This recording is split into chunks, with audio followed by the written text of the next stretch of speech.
Arjun Kalyan. So చాలా సినిమాలు చేస్తూ రకరకాలుగా కష్టపడుతూ ఇప్పటికీ ఒక యాక్టర్గా స్ట్రగుల్ అవుతున్నారు. ఇలాంటి స్ట్రగ్లింగ్ టైంలో ఈ సినిమా మీకు ఉపయోగపడుతుంది అంటారా, లేదంటే అలా వచ్చే వెళ్ళిపోయినట్టు అంటారా? లేదు, అది ఖచ్చితంగా ఆల్రెడీ ఉపయోగపడుతుందని అనుకుంటున్నాను నేను. బికాజ్ దీనివల్ల నాకు ప్రమోషన్స్ ఏదైతే జరుగుతుందో ఇప్పుడు రైట్ నో, ఇది డెఫినెట్లీ ఇండస్ట్రీలో కొంచెం అర్జున్ కళ్యాణ్ ఒక యాక్టర్ ఉన్నాడు, లీడ్ రోల్స్ పనికి వస్తాడు, ఆర్ ఇట్లా ఉంటాడు చూడడానికి, ఇలా చేస్తాడు యాక్టింగ్ అన్నది నాకు తెలిసి ఒక ట్రేడ్ సర్కిల్స్లో వెళ్ళిందని నేను అనుకుంటున్నా. So I hope movie release అయ్యాక ఇంకొంచెం మంచి డీసెంట్ పాజిటివ్ టాక్ వచ్చి ఇంకా నన్ను ఒక నెక్స్ట్ లెవెల్కి తీసుకెళ్తుందని గట్టిగా కోరుకుంటున్నాను. జరుగుతుందని కూడా అనుకుంటున్నాను. మరి let's see, fingers crossed. Okay, and second question కూడా మీకే అడుగుతా. ఓకే, మీ దగ్గరికి వస్తా అంటే చాలా కొంచెం మాట్లాడాలి. ఓకే, దాచాం. సో రీసెంట్గా మీ ఫ్యామిలీ నుంచి వచ్చిన bigg boss Sohel cinema release అయ్యి ఫుట్ఫాల్స్ కోసం చాలా వరకు ట్రై చేశారు ఆయన, బాధపడ్డారు. సో రెండన్నా అనుకునే స్థాయి వరకు వచ్చారు ఆయన. సో ప్రొడ్యూస్ చేశారా, యాక్ట్ చేశారా అని పక్కన పెడితే బిగ్ బాస్ నుంచి బయటకు వచ్చిన కంటెస్టెంట్స్ ఎవ్వరు బిగ్ స్క్రీన్ మీద సక్సెస్ అవ్వలేకపోతున్నారు. దానికి రీజన్ ఏంటి? I don't think that's as a lead యాక్టర్గా. అభిజిత్ ఇప్పుడు బాగానే చేస్తున్నాడుగా ప్రాజెక్ట్స్. ఏం చేశారు బ్రో? ఇప్పుడు అభిజిత్ మొన్న ఒకటే 2-3 చేసింది తను. బిగ్ బాస్ నుంచి బయటకు వచ్చిన తర్వాత ఆయన కనిపించింది బిగ్ స్క్రీన్లో కాదు, ఓటీటీ చేశాడు, ఓటీటీ ప్లాట్ఫామ్స్లో. నేను అడుగుతుంది బిగ్ స్క్రీన్ కోసం అడుగుతాను. ఆబ్వియస్లీ బిగ్ స్క్రీన్ అందరికీ వర్కౌట్ కాదు, ఫస్ట్ థింగ్. సెకండ్ ఏంటంటే మనం ఇప్పుడున్న కరెంట్ మార్కెట్ ప్రకారం మనం ఫస్ట్ ఆడియన్స్ అప్రిసియేషన్ పొందాలి, ఆడియన్స్ మనల్ని యాక్సెప్ట్ చేయాలి. అది యాక్సెప్ట్ చేయడం డైరెక్ట్గా బిగ్ స్క్రీన్ మీద వెళ్ళి నేను తోపుని తిరుగునంటే రావడం కొంచెం కష్టమే. Unless if you are from some film family, అవుట్ సైడర్స్కి కొంచెం కష్టం ఆడియన్స్ని రాపట్టడానికి. అది ఎందుకని అట్లా జరుగుతుంది అన్నది ఇంకా మనం ఆడియన్స్ వ్యూయింగ్ ప్యాటర్న్ బట్టి మనం ఆలోచించుకోవాలి. బట్ హ్యావింగ్ సెట్ దట్, మనం మంచి కంటెంట్ రిలీజ్ చేస్తే ఇర్రెస్పెక్టివ్ ఆఫ్ నువ్వు బిగ్ బాసా కాదా అయినా కూడా వచ్చి చూస్తాను. ఎందుకంటే బిగ్ బాస్ తమిళ్లో ఉన్న యాక్టర్స్ సక్సెస్ఫుల్ ఉన్నారు, బిగ్ బాస్ కన్నడలో యాక్టర్స్ సక్సెస్ఫుల్ ఉన్నారు. ఇక్కడ కూడా అలాంటి పొటెన్షియల్ ఉన్న యాక్టర్స్ బిగ్ స్క్రీన్ వీడికి సెట్ అవుతాడు, ఖచ్చితంగా సినిమాలు సూట్ అవుతాయి, వీడు ఒక మెయిన్ లీడ్ హీరోగా ఎదగగలడు అని అనుకుంటే నేను అనుకోవడం సక్సెస్ఫుల్ ఈరోజు కాకపోతే రేపన్నా అవుతాడు అని అనుకుంటున్నాను నేను.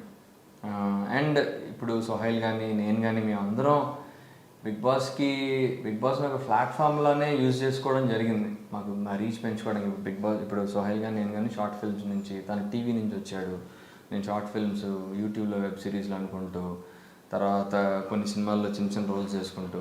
దీని బిగ్ బాస్ ముందర నేను మూవీస్ చేశాను, ఒక 2 మూవీస్, వన్ ఆఫ్ ది లీడ్గా ప్లేబ్యాక్ అని, పెళ్లి కూతురు పార్టీ అని.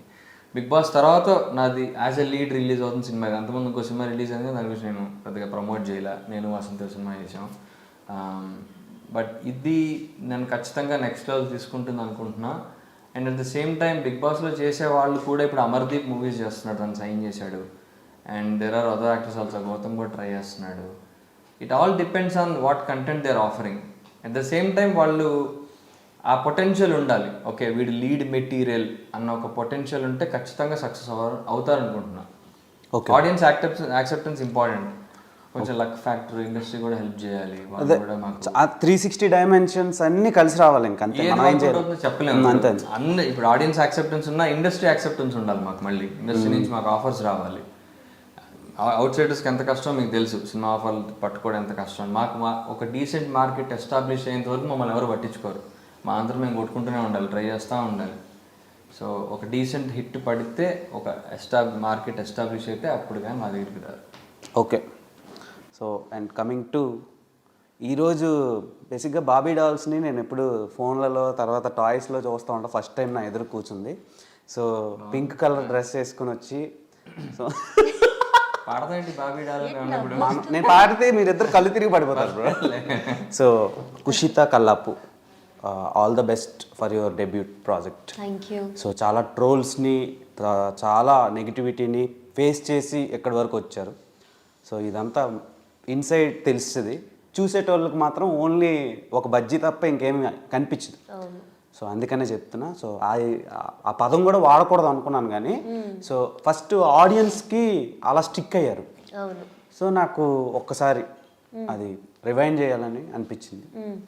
And coming to Babu the bullshit గై, ఎలా యాక్సెప్ట్ చేశారు, లేదంటే మీ దగ్గరికి వచ్చిందా ప్రాజెక్ట్? సార్ నన్ను సోహెల్ కాల్ చేశారు అనుకుంటా. సోహెల్ ఇంకా మన డైరెక్టర్ సార్ ఫ్రెండ్స్, ఇలా ఒక ప్రాజెక్ట్ ఉంది ఒకసారి వెళ్ళి కలవంటే నేను అప్పుడు సార్ని కలిశాను. ఆయన స్టోరీ చెప్పడం కళ్ళల్లో నీళ్ళు పెట్టేసుకున్నారు. అండ్ నాకు అంత బాగా నచ్చింది వినగానే.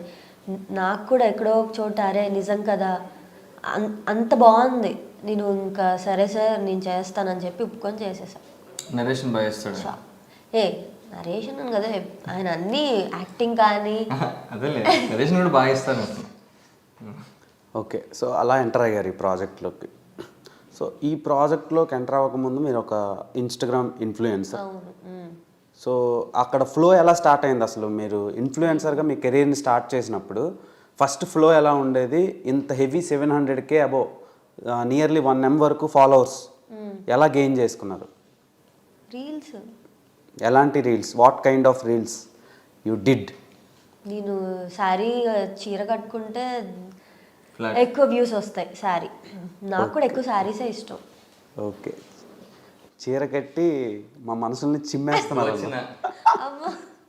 సో నాకు మిమ్మల్ని చూస్తే చూడవా ఇన్స్టాగ్రామ్? అంటే నేను చూసావుగా, చూస్తాను బ్రో, కానీ ఒకటి గుర్తుపెట్టుకోండి, వీ హ్యావ్ 50 lakh ఫాలోవర్స్ అనమాట. వాళ్ళందరూ చూడరు కదా. సో తన నోటితో చెప్తే వాళ్ళు రివైండ్ చేసుకుంటారని చెప్తున్నా. నేను ఎందుకు చూడను బ్రో? సో మిమ్మల్ని చూస్తుంటే ఒక మెటల్ గుర్తొస్తుంది. సో మెటల్స్ తెలుసు కదా, బేసిక్గా ఇందులో మీరు డాక్టర్ అయి ఉంటారు. సో మీరు చదివే ఉంటారు కెమిస్ట్రీ, బయాలజీ, ఫిజియాలజీ చిన్నప్పుడు. కెమిస్ట్రీ అందులో డాక్టర్, బయట కాదు. బయట చదువుకుని ఉంటారు కదా. మీరు ఏ బ్రాంచ్? Intermediate MPC. కెమిస్ట్రీ ఉంటుంది కదా, అందులో మెటల్స్ ఇవన్నీ ఉంటాయి కదా. సో ఒక మెటల్ ఉంది కాల్డ్ రోడియం అనమాట. సో అది costliest metal in the world. White gold అంటారు దాన్ని. సో వైట్ గోల్డ్ ఎక్కడ దొరకదు. కుషిత కల్లాపు కూడా అలాంటిది అనుకుంటున్నా. నా చుట్టూ అలా butterfly. So where are you going అలా కాదు కానీ చెప్తున్నా. అంటే చాలామంది నేను యాక్టర్స్తో ఇంటరాక్ట్ అయ్యాను. సో డెబ్యూటెంట్కి ఎంత యాక్టివ్గా స్పోర్టివ్గా తీసుకున్న వాళ్ళు ఎవరు లేరు.